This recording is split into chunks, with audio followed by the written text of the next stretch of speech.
Hindi student आप लोगों का फिर से स्वागत है। आज हम क्लास को आगे बढ़ाते हुए सर्वनाम पढ़ाएंगे। आप लोग थोड़ा ध्यान से देखिएगा। टेक्निकल प्रॉब्लम की वजह से हम थोड़ा क्लास नहीं ले पा रहे हैं। ठीक है, कोशिश करते हैं किसी तरह आपको ख़त्म करें परीक्षा तक। ठीक है, पहले हम संज्ञा पढ़ चुके हैं, अब पढ़ेंगे सर्वनाम। समझ लीजिए, हम पढ़ेंगे सर्वनाम। सर्वनाम कहते किसे हैं ये समझ लीजिए। सर्वनाम जो है, जो किसी मतलब यह जो होता है ना कि संज्ञा के बदला में प्रयुक्त होता है। संज्ञा तो हम लोग समझ चुके हैं पहले कि जितना भी नाम होगा सब संज्ञा रहेगा। यानी कहने का मतलब कि संज्ञा के जगह मतलब संज्ञा का स्थान जो लेगा ना, वही हमारा क्या कहेगा, सर्वनाम कहलाएगा। ठीक है ना। जैसे वहाँ पहले पढ़ते थे हम लोग इतिहास में, राजा का बेटा स्थान लेता था राजा का तो राजा हो जाता था। तो यहाँ पे संज्ञा का स्थान लेगा, संज्ञा नहीं होगा, क्या होगा, सर्वनाम हो जाएगा। ठीक है, अब देखते हैं कैसे क्या होता है। एक मैंने उदाहरण यहाँ पेश किया है कि एक जंगल में एक शेर रहता था। देख लीजिए, एक जंगल में एक शेर रहता था। शेर बहुत मोटा तगड़ा था, किंतु जब भी शेर शिकार करने निकलता तो शेर को कोई शिकार नहीं मिलता था, तो शेर हर बार निराश होकर लौटता था। यह मैंने इसलिए पेश किया है कि सर्वनाम जो है ना, हमें वाक्य को शुद्धता प्रदान करती है और सुनने में सुंदर भी लगता है। और यानी कहने का मतलब कि सर्वनाम का प्रयोग इसलिए किया जाता है ताकि वाक्य सुंदर बने, पढ़ने में अच्छा लगे।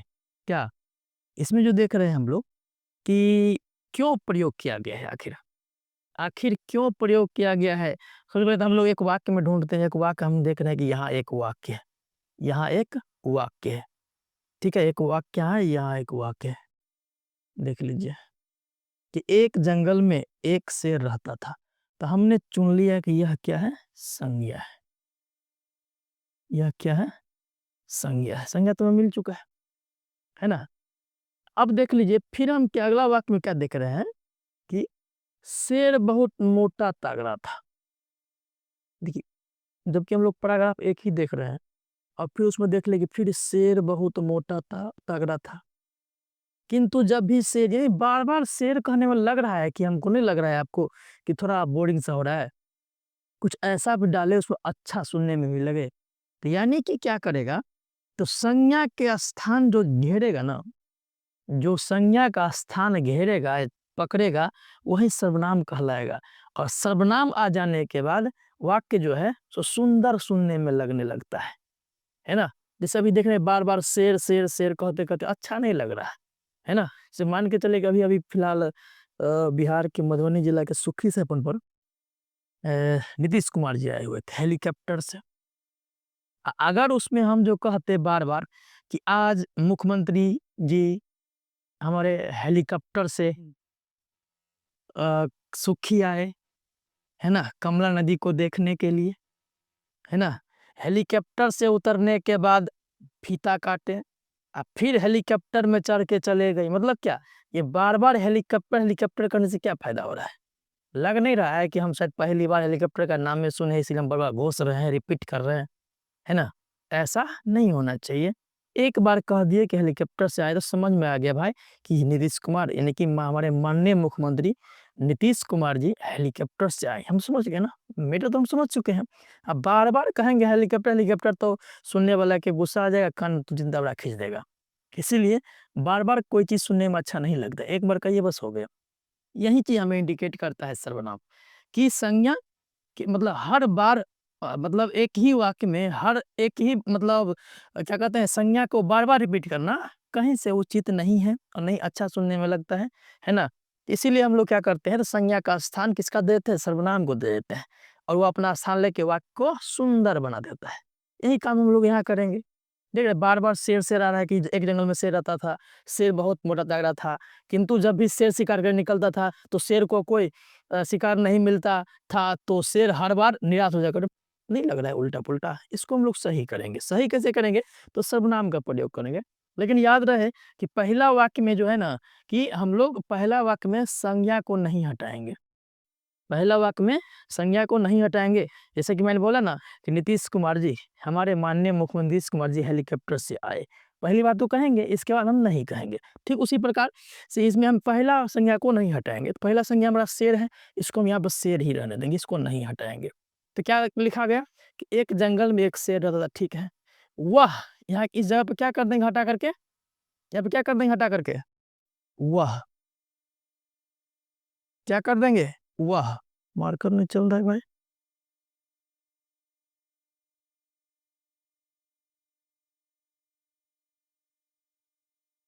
देख लीजिए, क्या लिख देंगे कि वह बहुत मोटा तागड़ा था, किंतु जब भी, फिर यहाँ क्या कर देंगे हटा करके? वह, वह शिकार करने निकलता तो शेर को, यहाँ पे इसको भी हटा कर क्या कर देंगे? उसको, उसको कोई शिकार नहीं मिलता तो वह, इसको भी हटा देंगे, वह हर बार निराश होकर लौटता था। अब देखिए कितना अच्छा सुनने में लगता है।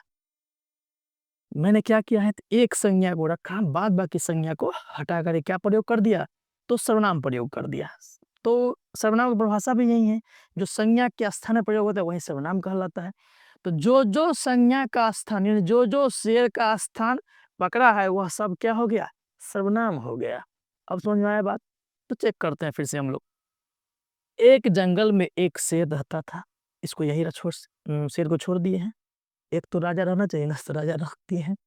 इस बार देख लीजिए, वह, इस शेर का प्रयोग अब नहीं करेंगे। क्या लिखेंगे? वह बहुत मोटा तागड़ा था, किंतु जब भी वह, ये नहीं रखेंगे, ये रखेंगे, किंतु जब भी वह शिकार करने निकलता तो उसको, ये नहीं रखेंगे, उसको कोई शिकार नहीं मिलता था, तीन फिर इसको नहीं रखेंगे।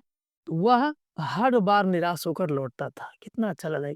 हम सुन रहे हैं, समझ भी रहे हैं कि भाई शेरे के बारे में कह रहा है कि जब भी वो निकलता था जंगल की ओर, तो यानी कि बहुत मोटा तगड़ा भी था, और वह क्या है, शिकार करने के लिए निकलता था तो उसको कोई शिकार नहीं मिलता था, तो वह हर बार निराश होकर लौटता था। हम समझ रहे हैं ना कि शेरे गया था। नहीं समझ में आ रहा है? पूरा पढ़ने के बाद ही हमको नहीं लग रहा है कि हम लोग शेर के ही बारे में बात करते हैं। तो सर्वनाम भी यही अर्थ ला के देता है, बशर्ते ले लेता है संज्ञा का स्थान, लेकिन अर्थ में उसी का देता है। ठीक है, अब देख लीजिए, हम लोग समझ गए कि जहां जहां प्रयोग हुआ है वहां वह क्या हो गया? वही सर्वनाम हो गया। तो वह सर्वनाम हो गया, वह सर्वनाम हो गया, उसको सर्वनाम हो गया, वह सर्वनाम हो गया, क्योंकि संज्ञा का स्थान पकड़ा है। परिभाषा यही कह रहा है कि संज्ञा का स्थान पकड़ेगा, सर्वनाम हो जाएगा। अब देखते हैं आखिर होता कितना प्रकार के है सर्वनाम। देखिए, सर्वनाम जो होता है ना, उसे दो प्रकार से हमको इंडिकेट करना होता है। एक होता है रूप या उत्पत्ति के आधार पर, एक होता है प्रयोग या व्याकरण के आधार पर, है ना। रूप या उत्पत्ति के आधार पर दो होता है, एक होता है मौलिक सर्वनाम, जिसे मूल सर्वनाम भी कहते हैं। दूसरा होता है यौगिक सर्वनाम, है ना। मूल का मतलब ये हुआ कि सबसे पहली अवस्था, है ना। तो पहली अवस्था में कितने सर्वनाम होते हैं? तो 11 सर्वनाम होता है कौन सा? मैं, तुम, मैं, तू, आप, यह, वह, जो, सो, कौन, क्या, कोई और कुछ, यही सिर्फ 11 सर्वनाम होते हैं। इसी को क्या कहा जाता है? तो मूल सर्वनाम या मौलिक सर्वनाम कहा जाता है। अब देख लीजिए, यौगिक सर्वनाम किसे कहेंगे? तो यौगिक का मतलब होता है मिश्रण, मिला करके। जो क्या होगा? तो मिल करके बनेगा। मिलेगा किससे? तो मिलेगा हमारा किससे? तो मूल सर्वनाम से ही मिलके बनेगा। जैसे मैंने यहाँ पे लिखा है, आधार कौन सा रहेगा? तो लिंग के आधार पर बदल सकता है, वह वचन के आधार पर बदल सकता है, कारक के आधार पर बदल सकता है ना। बदलने की प्रक्रिया हुआ, जैसे एक को मैंने बदला है यहाँ पे, जैसे मान के चलिए कि मैं, एक मूल सर्वनाम था, उसको मैंने बदला, वो यौगिक सर्वनाम बनाया। कैसे बनाया? देख लीजिए, मैं था, यही मैं का अर्थ है। देख लीजिए, हम हुआ, इसी मैं का, और मुझको, मैंने, मेरा, मेरी, हमारा, हमारी। तो यह जो हमारा, हमारी देख रहे हैं, मेरा, मेरी, हमको, मुझको, यह यौगिक सर्वनाम है। जो कौन सर्वनाम है? यह यौगिक सर्वनाम है, जो मैं मूल सर्वनाम से बन के हमारा यौगिक सर्वनाम बना है। समझ गए? ठीक उसी प्रकार सभी का बनेगा। बात समझे? यानी कहने का मतलब हम यह कह रहे हैं कि अगर जो सर्वनाम मिल करके बनेगा वह यही सर्वनाम कहलाएगा, है ना। और मूल सर्वनाम कितना होता है? तो मात्र 11 होता है। ठीक है। अब चलिए आगे बढ़ते हैं। प्रयोग के आधार पर देखें हम लोगों ने कितना होता है, तो 6 सर्वनाम होता है। पहला पुरुषवाचक सर्वनाम, दूसरा निजवाचक सर्वनाम, तीसरा निश्चयवाचक सर्वनाम, चौथा अनिश्चयवाचक सर्वनाम, पांचवा प्रश्नवाचक सर्वनाम और छठा संबंधवाचक सर्वनाम। ठीक है, अब देख लेते हैं यहाँ से पुरुषवाचक में देखते हैं कि पुरुषवाचक किसे कहेंगे। तो देख लीजिए, पुरुषवाचक उसे कहेंगे कि नहीं कि सुनने वाला, बोलने वाला, सुनने वाला या जिसके बारे में बात किया जाए वो सब बात कहाँ चला जाएगा, पुरुषवाचक सर्वनाम में। ये कोई मत कर जैसा तो महिलावाचक नहीं होता है, इसी में सब चला आता है, महिलावाचक नहीं होता है ना। इसी पुरुषवाचक में सब चलाएगा। ये पुरुष समझ के पुरुषवाचक मतलब ये मर्दा वाला तो नहीं समझिएगा, ये पुरुषवाचक सर्वनाम नाम रखा गया, इसमें महिला सब आता है। ठीक है, तो यानी कि हम क्या देख रहे हैं कि यह पुरुषवाचक सर्वनाम में क्या होगा, तो जिसके मतलब जो बात करेगा, जिसको बात करके सुनाएगा और जिसके बारे में बात करेगा, ये तीनों के रूप को प्रकट करने वाला सर्वनाम होता है, वह क्या कहलाता है हमारा, तो पुरुषवाचक सर्वनाम कहलाता है। और इसका भी 3 भेद होता है, एक होता है उत्तम पुरुष, दूसरा होता है मध्यम पुरुष, तीसरा होता है अन्य पुरुष। इसे अंग्रेजी में हम लोग कहते हैं फर्स्ट पर्सन, सेकंड पर्सन और थर्ड पर्सन। ठीक है, अब समझने की कोशिश करते हैं कि उत्तम पुरुष किसे कहते हैं। तो जो बोलेगा ना, जो बोलता रहेगा, वो होता है हमारा उत्तम पुरुष। जैसे कि मैंने यहाँ पे इंडिकेट कर दिया है कि मैं, हम, मेरा, मेरी, सब क्या है, उत्तम पुरुष। जैसे कि मैं बोला कि मैं बोर्ड पर लिख रहा हूँ, तो मैं ना बोल रहा हूँ ना। अब देख लीजिए, मध्यम पुरुष के किसको कहेंगे, तो जो सुनता रहेगा। जैसे आप सुन रहे हैं, नहीं आप जैसे सुन रहे हैं आप, तो आप जो सुन रहे हैं तो आप हो गए मध्यम पुरुष। तो बोले कि अरे मैं बोर्ड पे लिख रहा हूँ और तुम सुन रहा है, तो देख लिए तुम किसके लिए आया, तो जिसके लिए तुम आया वह क्या हो जाएगा हमारा, तो मध्यम पुरुष हो जाएगा। जिससे मतलब जिससे हम लोग बात करते रहेंगे, ठीक है, जिसको हम सुना रहेंगे, क्या क्या होगा, वो मध्यम पुरुष हो जाएगा। आप ध्यान दीजिए कि तुम, आप लोग आदि यह क्या कहलाएगा, तो मध्यम पुरुष कहलाएगा। जिसके बारे में बात किया करते रहेंगे, कोई यहाँ पे नहीं है, हम बात कर रहे हैं, बोर्ड पे लिख रहे हैं और तुमको सुना रहे हैं, जिसके बारे में सुना रहे हैं ना, वह क्या कहलाएगा हमारा, तो थर्ड पर्सन, अन्य पुरुष है, वो यहाँ नहीं है, उसके बारे में हम लोग बात कर रहे हैं, है ना, क्या कहलाएगा हमारा, वो थर्ड पर्सन कहलाएगा। जैसे वह, वे, उसका, उनका, मतलब वो नहीं है यहाँ पे, हम बात कर रहे हैं, है ना। महात्मा गांधी यहाँ पे नहीं, हम बात कर रहे हैं ना। नरेंद्र मोदी मतलब माननीय प्रधानमंत्री नरेंद्र मोदी जी यहाँ नहीं, हम बात कर रहे हैं। और वही बात किए थे नीतीश, मतलब हमारे माननीय मुख्यमंत्री नीतीश कुमार जी के बारे में, यानी कि यहाँ नहीं है, उनके बारे में बात करिए, थर्ड पर्सन में चला जाएगा। ठीक है, अब देख लीजिए उत्तम पुरुष प्रयोग कहाँ होता है, तो इसका प्रयोग होता है बोलने वाला। पहले बता दिए हैं कि बोलने वाला खुद के लिए करता है। उदाहरण के लिए समझ लीजिए मैं, हम, मेरा, मेरी, यह सब क्या है, अगर जिसमें स्वयं होने का बोध हो, यानी बोलने वाले का बोध हो, वह क्या हो जाएगा, उत्तम पुरुष हो जाएगा। इसका प्रयोग सुनने वाले यानी कि मध्य पुरुष में क्या होगा, जिसका प्रयोग सुनने के लिए किया जाए, वो क्या हो जाएगा, समझ में आ जाए कि बात यह सब जो है सुनने वाले के लिए प्रयोग हो रहा है, तो समझे क्या ये कौन सा पुरुष है, तो मध्यम पुरुष है। जैसे क्या, तू, तुम, आप, तुम जो है ना, तो मध्यम पुरुष हुआ कि नहीं हुआ, चलो देख लीजिए। तीसरा है हमारा अन्य पुरुष, जिसके बारे में बात किया जाए, यानी यानी कहने का मतलब कि कुल मिला के हम लोग क्या देखें, जो बोलेगा उत्तम पुरुष, जिसके बारे में बात, जो जिससे बात करेगा वह मध्यम पुरुष, जिसके बारे में बात करेगा वो हमारा अन्य पुरुष।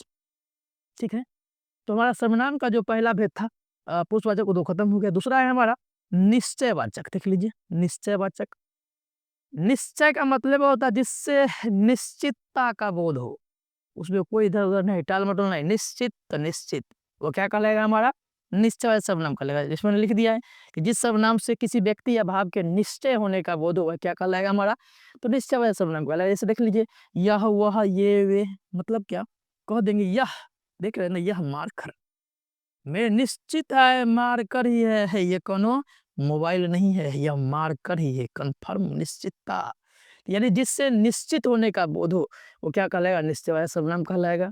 जैसे वह शब्द, वो सूचक शब्द कौन सा होता है, तो यह, वह, ये, वे आदि, है ना। यह जो व्हाइट बोर्ड है, तो कन्फर्म है, व्हाइट बोर्ड है, ब्लैक बोर्ड नहीं है, यह लगा दिए मतलब है निश्चित, बस समझ गए ना। देख लीजिए इससे क्या होगा, तो निकटता या दूरी अथवा निश्चित ज्ञान का बोध कराएगा। यानी कुल मिलाकर के हमने मार्कर दिखाया तो हमारे सामने है ना, आंख से हम देख रहे हैं, तो यानी कि निश्चितता वाला क्या होगा, निश्चय वाला शब्द क्या कहेगा कि जिसे हम देख भी सकते हैं तब बात करेंगे। यह व्हाइट बोर्ड तो देख रहे हैं ना, देखिए इसीलिए मैंने लिख दिया यहाँ पर कि यदि यानी हम नजर से भी देख सकते हैं, देख रहे हैं मार्कर है, नजदीक भी हो सकता है, नजदीक भी हो सकता है वो, है ना। ये क्या कहलाएगा हमारा, थोड़ा दूरी भी हो सकता है, समझ में दूरी भी हो सकता है, इसी की बन के चलिए घूमने के देख ले वहां जो देख रहे हो वहां पेड़, वो बरगद का पेड़ है, मतलब निश्चित है, दूरी तो है थोड़ा लेकिन निश्चित है बरगद का पेड़ है। बस हो गए। तो ये क्या कहलाएगा हमारा निश्चयवाचक सर्वनाम कहलाएगा। जैसे मैंने यह चांदनी है, कंफर्म कर दिया चांदनी जो बैठी है चांदनी है, तो चांदनी ही है, दूसरा नहीं है, कंफर्म कर दिया। तो यह जो हमारा यह जो सूचना दिया है क्या चीज के लिए, कंफर्म करने के लिए, ओ निश्चित चांदनी है। वह कंचन है, बगल में जो बैठी है वह कंचन है, मतलब क्या कंफर्म है, बगल में जो बैठी है वह कंचन ही है, दूसरा नहीं है। तो वह हमारा क्या कंफर्म करने का काम किया है, और वो सामने है। ठीक है। तीसरा जो हमारा भेद होता है निश्चयवाचक सर्वनाम, अनिश्चयवाचक सर्वनाम। ओ गलती हो गया, यहाँ पे गलती हो गया सर जी। गलती ये हो गया कि मैं निज सर्वनाम निजवाचक सर्वनाम शायद छोड़ ही दिया, मैं निजवाचक सर्वनाम लिखना ही भूल गया। निजवाचक सर्वनाम दूसरा तीसरा चौथा पांचवा छठा कैसे पूछा था, पांचवा यहाँ इंडिकेट कर दिया, चलिए कोई बात नहीं। निजवाचक मैंने यहाँ लिख दिया, ठीक है, यहाँ नहीं, निजवाचक में नहीं हुआ है, निश्चय देख रहे थे, है ना। अब यहाँ अनिश्चय, तो निश्चय देख लेते हैं पहले, अनिश्चय देख लेते हैं पहले, ठीक है।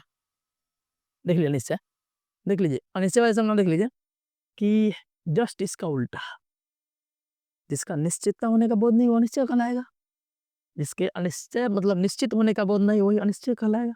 या लिख दिया मैंने, किसी वस्तु व्यक्ति या भाव के अनिश्चय होने का बोध हो क्या कहलाएगा, अनिश्चय। या सिर्फ दो होते हैं, कोई और कुछ। कोई का प्रयोग कभी कभी किसी किसी के लिए भी हो जाता है, तो किसी और कोई, मतलब ऐसा नहीं कि ये तीन को है, दो योग होता है, कोई होता है कुछ होता है। कोई के प्रयोग, कोई की जगह पर किसी का प्रयोग करके हम लोग करते हैं, इसलिए सब क्या करते हैं हम लोग, सिर्फ दो है। अनिश्चय सर्वनाम कितना है, सिर्फ दो है, कोई और कुछ है। इसे मान के चलिए कि कुछ का प्रयोग कहाँ करेंगे, तो छोटे जीव जंतुओं के लिए करेंगे। किसके लिए, छोटे जीव जंतुओं के लिए करेंगे। मैं सब जैसे बोल गया कि पोखरा में गए थे तो कुछ कीड़े मकोड़े हमें मिले, तो कुछ कीड़े मकोड़े हमें मिले, तो यानी छोटे छोटे जीव जंतुओं के लिए हम करते हैं कुछ का प्रयोग। कोई का प्रयोग क्या करें एकदम, मतलब क्या करेंगे, तो सजीव के लिए ही करेंगे। क्या समझे, कि कुछ का प्रयोग छोटे जीव जंतु के लिए करेंगे, और कोई का प्रयोग हम क्या किसके लिए करेंगे, तो सजीव के लिए ही करेंगे। ठीक है, एनी टाइम लोग समझे ना कि प्राय सजीव के लिए ही होता है इसका प्रयोग। किसका, तो कोई का।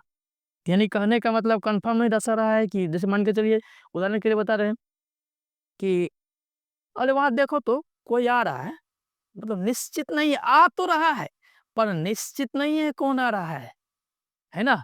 लेकिन कह देंगे देखो कंचन आ रही है, मतलब क्या, कंचन आ रही होगी, निश्चित हो चुका है। लेकिन यहाँ पे हम कह क्या रहे हैं कि देखो कोई आ रहा है, पता नहीं, निश्चित नहीं है। जिसे पता ना रहे, अनिश्चित तुमका बोध हो, वह हमारा अनिश्चय वाचक सर्वनाम कहेंगे उसे। जहाँ पे कोई रहेगा, कुछ रहेगा, किसी रहेगा, तो क्या समझेंगे वहां पे हम, कि यहाँ अनिश्चितता का बोध हो रहा है, निश्चित नहीं है बात। ठीक है। अगला जो हमारा है कि यहाँ प्रश्नवाचक लिख दिया, लेकिन यहाँ संबंधवाचक लिखे हैं तो कोई दिक्कत नहीं, संबंधवाचक ही देख लेते पहले कि संबंधवाचक में क्या होता है। तो संज्ञा से संबंध, मतलब संज्ञा से संबंध जोड़ा जाता है। संज्ञा से क्या करते हैं, संबंध जोड़ते हैं। उदाहरण के लिए देख लीजिए कि उदाहरण समझिए इसको कि जो जागेगा सो पाएगा। देखो यह मान के चलिए कि जो जागेगा वही पाएगा, सुतलावा नहीं पाएगा, जो जाग रहा है वही पाएगा, है ना। तो यानी जो जागेगा वही पाएगा, यानी जो यह करेगा काम तभी यह पाएगा। इसीलिए जो जागेगा सो पावेगा, मतलब क्या, कि यह किसके लिए प्रयोग हुआ है, तो हमें संबंध स्थापित कर रहा है कि जो जागेगा इसका संबंध किससे है, सो पावेगा, है ना। तो यहाँ पे जो और सो क्या हो जाएगा, संबंधवाचक सर्वनाम हो जाएगा। दूसरा उदाहरण यहाँ पेश किया है, वह कौन है जो दरवाजे पर खड़ा है, वह कौन है जो दरवाजे पर खड़ा है। इसका मतलब देख लीजिए, वह कौन है जो दरवाजे पर खड़ा है, किसके बारे में बात कर रहा है, कि संबंध स्थापित कर रहा है। कैसे, कि वह कौन है जो दरवाजे पर खड़ा है, देख रहे ना, वह उसी के लिए हो रहा है और जो उसी के लिए हो रहा है। कि वह कौन है जो दरवाजे पर खड़ा है, उंगली गए उसी तरफ, तो ऐसा नहीं खड़े, वह कौन है जो दरवाजे पर खड़ा है, ऐसा तो नहीं खड़े हम। कैसे खड़े हैं, वह कौन है जो दरवाजे पर खड़ा है, मतलब क्या, कि पहला शब्द से अगले शब्द की संबंध स्थापित हो रही है, तो यही क्या कहलाएगा हमारा, तो संबंधवाचक सर्वनाम कहलाएगा। तो यहाँ पे वह और सो क्या हो जाएगा, संबंधवाचक सर्वनाम हो जाएगा। सुन मेरा बात, चलिए ठीक है। अगला है निजवाचक शब्द। निज का मतलब निजी, निजी मतलब क्या? स्वयं, स्वयं, खुद, खुद का होने का बोध हो। देख लीजिए कि यानी कहने का मतलब, समझ लिए फिर से, जहाँ पे खुद का या स्वयं का होने का बोध हो, क्या कहलाएगा? निजवाचक सर्वनाम कहलाएगा। आप स्वयं खुद, आप मतलब क्या? ये आप वाला आप नहीं है, अपने आप वाला आप है, ध्यान रखिएगा। आप में वाक्य से आपको स्पष्ट होगा कि कौन सा आप है, यह तुम्हारे वाला आप है या स्वयं वाला आप है ना? यहाँ पे हमने जो प्रयोग किया है आप स्वयं वाला, यह स्वयं के शब्दों के लिए ही प्रयोग किया जाता है, आपका, स्वयं का, खुद का। ठीक है, उदाहरण देख लीजिए, मैं आप ही लिखूंगा, मतलब क्या है? मैं आप ही लिखूंगा, तो मैं आप ही नहीं, मैं अपने आप ही लिखूंगा, यह कह रहा है। यहाँ पे आप क्या हो जाएगा? निजवाचक सर्वनाम हो जाएगा। आप अपना काम आप ही कर लो। देख लीजिए यहाँ पे दो दो आप है, एक यहाँ आप है, एक यहाँ आप है ना? तो आपको बताए थे ना, वाक्य को देखने के बाद आपको पता चलेगा कि कौन सा आप किसके लिए, किस कौन सा वाला है कि उत्तम मतलब पुरुषवाचक वाला है, कौन सा आप स्वयं वाला है। ध्यान दीजिए, आप अपना काम आप ही कर सकते हो, मतलब क्या? आपको कह रहे हैं, यानी तुम, या तुम वाला शब्द है, यह आप जो है तुम वाला हो गया, यह निजता वाला नहीं है। इसके बाद देख लीजिए, अपना काम आप ही कर लो, अपना काम आप ही कर लो मतलब तुमको कह रहे हैं तो अपना काम स्वयं कर लो, तो यह जो आप हो गया हमारा निजवाचक सर्वनाम हो गया। पहले आप देखे थे कौन सा आप था, तो पुरुषवाचक वाला हो जाएगा। लेकिन अगला जो आप है वह निजता का बोध करें कि वाक्य से हम समझेंगे कि कौन सा निजता वाला होगा, कौन सा पुरुष वाला होगा। जहाँ स्वयं की होने की बात करेगा वहाँ पे क्या हो जाएगा? तो निजवाचक सर्वनाम हो जाएगा। ठीक है, अब देख लीजिए छठा हमारा है कि प्रश्नवाचक सर्वनाम। प्रश्नवाचक का मतलब ये होता है प्रश्न पूछने का काम करेगा। किस चीज का काम करेगा? तो प्रश्न पूछने का काम करेगा। देख लीजिए कैसे लिखने में, इससे प्रश्न का, इससे प्रश्न का बोध होता है, यानी प्रश्न पूछने का बोध हो सकता है या प्रश्न होने का बोध हो सकता है। यह भी सिर्फ दो होता है, एक होता है कौन, एक होता है क्या। एक होता है कौन, एक होता है क्या, सिर्फ दो ही होता है। क्या चीज? प्रश्नवाचक सर्वनाम भी। उदाहरण के द्वारा समझते हैं। देखो तो वहां कौन खड़ा है, पता नहीं है कौन है, खड़ा है कोई पर, है पता नहीं कौन खड़ा है। तो कौन हमारा क्या हो जाएगा? यहाँ पे प्रश्न पूछ रहा है, देखो तो कौन खड़ा है, यानी क्वेश्चन आने की संभावना हो रही है। तो जहाँ पे क्वेश्चन आने की संभावना हो ना, मतलब उत्तर आने की संभावना हो ना, तो वहाँ पे समझ जाइएगा यहाँ पे क्या है? प्रश्नवाचक सर्वनाम है, या प्रश्न पूछने का काम यहाँ पे होने वाला या हो रहा है ना? जहाँ पे समझे कि उत्तर आने वाला है, उत्तर आ सकता है, तो क्या समझे वहाँ पे हम कि प्रश्नवाचक सर्वनाम है। हो सकता है हम नहीं लिखे, अलग बात है, लेकिन याद रखिएगा कि जहाँ पर समझ जाइए कि जिसका उत्तर हो सकता है, इसका मतलब वह प्रश्न है, इसका मतलब वहाँ पे प्रश्न है, तो वही हमारा प्रश्नवाचक सर्वनाम हो जाएगा। ठीक है, जैसे मैंने यहाँ पे लिख दिया कोई कौन, मतलब क्या? देखो तो उसमें क्या रखल है, पता नहीं है क्या है, लेकिन कुछ रखल है। देखो तो क्या रखल है, पता नहीं है, पता ना रहे, लेकिन कुछ ना कुछ रखल तो है, जवाब तो आ रहा है, कुछ ना कुछ तो है। इसका मतलब जहाँ पे उत्तर आने की मतलब संभावना हो, समझ जाइए वहाँ पे क्या है? प्रश्नवाचक सर्वनाम। छः हो गया। अब देखते हैं हम लोग, सबसे पहले एक चीज आप लोग भूल रहे हैं, है ना? एक चीज आप लोग भूल रहे हैं, ना पूछे ना कुछ कमेंट करिए, लेकिन उससे कोई दिक्कत नहीं है, हम बता दे रहे हैं खुद भी। देख लीजिए, हम यहाँ पे दो वह लिखे हैं, एक यहाँ भी वह लिखे हैं। देख लीजिए, निश्चयवाचक सर्वनाम में भी हमने वह लिखा है, और पुरुषवाचक सर्वनाम के जो थर्ड पर्सन था उसमें भी हमने वह लिखा है। इसका मतलब सर नहीं क्वेश्चन आ रहा है कि सर तो हम वही समझेंगे कौन सर्वनाम है वह निश्चय है कि पुरुषवाचक, हम वही समझेंगे सर, तो समझेंगे। देख लीजिए कैसे समझेंगे। अगर सामने हो, अगर सामने हो, यानी कि लिख दी, इसलिए सामने लिख दिया, देखिए सामने लिखे है ना। अगर बात सामने हो तो समझना है वह कौन सा वाला होगा? निश्चयवाचक वाला होगा। अगर वह सामने नहीं हो, कहीं दूर हो, तो उसके लिए जो वह जो होगा हमारा पुरुषवाचक सर्वनाम के लिए हो जाएगा। याद, दो चीज याद रखना, जो सामने नहीं वह क्या हो जाएगा? तो पुरुषवाचक में चला जाएगा। जो सामने है वह निश्चय सर्वनाम में चला जाएगा। ठीक है, अब समझे? इसीलिए दोनों में वह हो सकता है, लेकिन वजह कौन सा होगा? सामने वाला, सामने नहीं वाला। सामने रहेगा तो निश्चय सर्वनाम, सामने अगर नहीं है तो कहते हैं पुरुषवाचक का अन्य पुरुष में चला जाएगा वो। ठीक है, अब हम लोग क्वेश्चन देखते हैं कुछ, देख लीजिए।